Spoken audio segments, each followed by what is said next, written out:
Eto guys, may mga dumating tayong pre-order na toys. So check natin ano ba ang mga laman ng mga ito. Lagyan muna natin yan dyan. Okay, first one. Oh, looks like Super Friends, Superman. Nice. Okay, next one. Let's check. Oh, Masters of the Universe, Battle Catman. Nice. Ganda oh. Si Cringer. Ganda. Ganda rin nito. Nice. Next. Oh, this one is another Super Friend. But this time si Flash naman. Dalawa yung ating Super Friends dito.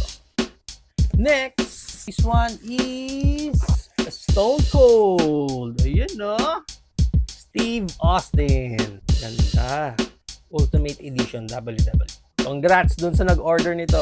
And lastly, dalawa. Dalawa naman. Oh, nice. King Randor. Tsaka si New Eternia Beastman.